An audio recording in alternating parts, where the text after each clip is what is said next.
Hi, everyone, and welcome to Juno Sphere, where we learn about a whole sphere of topics and how they are interconnected, just as we are all interconnected.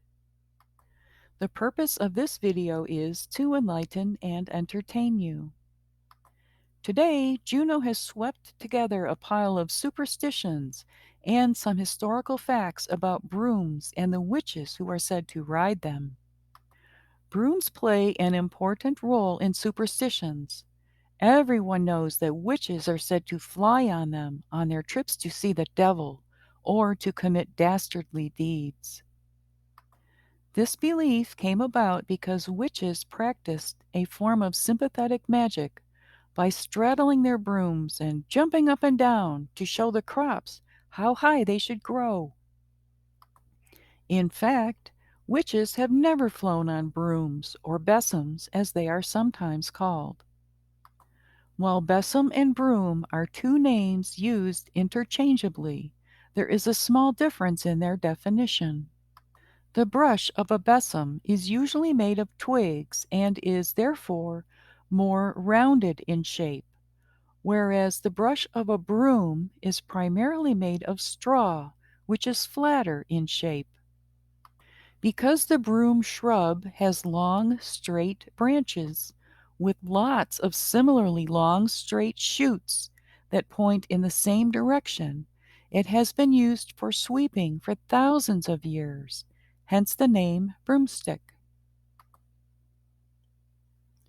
In Latin, the broom is called Plantagenista and gives its name to the Plantagenet kings who used it as their emblem.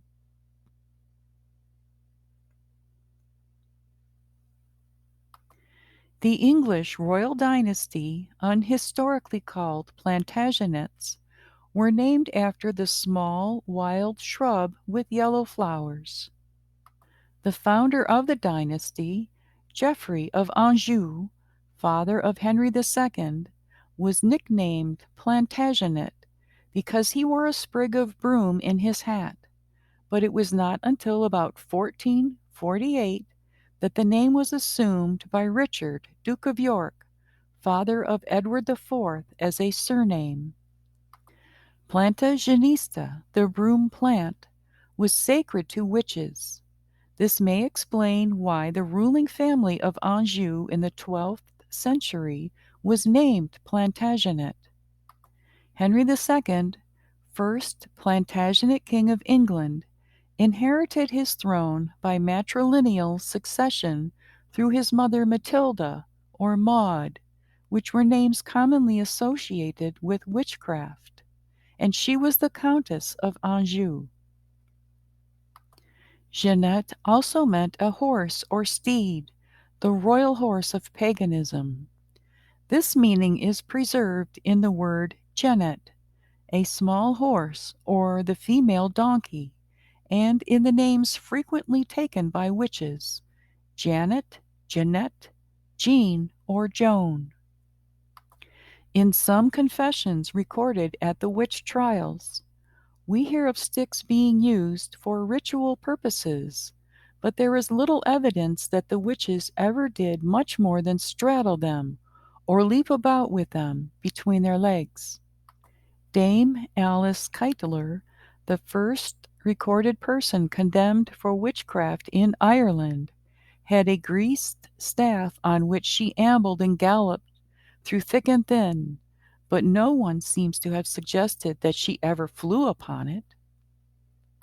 The same uncertainty exists in other instances of supposed flight, and in any case, the broomstick as such is mentioned only occasionally, ragwort stems, straws, cornstalks, and other things being quite as often used.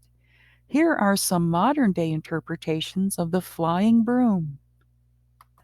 Brooms were associated with magical powers since ancient times as a symbol of removal. Western folklore links brooms with witches due to the belief that evil spirits could bewitch the implement, which was used to drive them out. The broom may be understood as a similar symbol, but one that may be spontaneously crafted by anyone.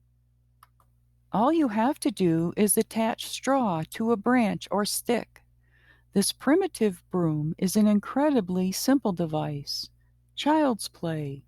No artisan is required to craft that kind of broom, although modern artisans do create beautiful ritual brooms for witches that qualify as works of art. The broom was among the sacred attributes of Hecate, matron of midwives and witches. In recent years, the broom has evolved into an emblem of witchcraft. They are displayed as a badge of pride as well as a device to memorialize the burning times. As a bumper sticker proclaims, "My other car is a broom." Brooms were also used in agricultural fertility rites. Women danced on brooms and men on pitchforks. The birch whisk remains a popular tool in the sauna and Russian bathhouses and may also derive from shamanic roots. Of course, the most famous thing witches do with brooms is ride them. Another theory regarding the origin of brooms is that they are a shamanic tool for soul journeying.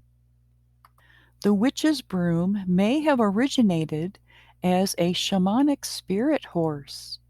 A hobby horse is essentially a broomstick with a horse's head instead of a broom head. In many witchcraft traditions, a broom alone is insufficient for flight. Incantations and especially flying ointments may also be necessary components. The connection of the broom with soul journeying may not be merely metaphoric. It is widely believed that the broomstick was a traditional tool used for topical applications of witches' flying ointments. The broom is the emblem of the Aztec midwife witch goddess Tlatzolteotl, as surely as it is that of her Eurasian counterpart Hecate. Purification and protection are closely linked. Brooms are also used for protective magic. The footprints one leaves behind are believed particularly vulnerable to malevolent magic. It is said that someone who wishes you harm can do so via your footprints. An old spell suggests dragging a broom behind you to sweep away your traces. This way, no enemies can work on your footprints. And indeed, the broom will sweep away footprints, and without footprints, no malevolent foot track magic can be worked either. Baba Yaga, a supernatural being from Slavic folklore, performed similar actions. She flew in a mortar and steers with her pestle, but she used a broom to sweep away her traces. Russia had a strong tradition with foot track magic. In Spanish witchcraft, brooms are used in love spells, sometimes dressed up as women. There are legends of witches who could make these brooms dance. A similar living witch's broom entertains an elderly woman in Chris van Allsburg's illustrated children's book, The Widow's Broom, 1992. Traditional Swedish Easter witches usually fly brooms, but are sometimes depicted riding vacuum cleaners or flying machines instead. These machines don't fly by themselves. Easter witches must prepare their brooms or flying vehicles with a special flying ointment, which was rubbed onto the broom rather than on their bodies. On their way to Blakula, a Swedish island in the Baltic Sea, also known as the Blue Maiden, or wherever they ramble, they gather in church towers to rest and socialize. The desire to stop in church towers isn't just the joy of sacrilege, as some might imagine, but instead because it's a necessary refueling stop. Ingredients in their flying ointment include grease scraped from church bells and bits of metal scraped off the bells. Their ointment is stored in hollow horns.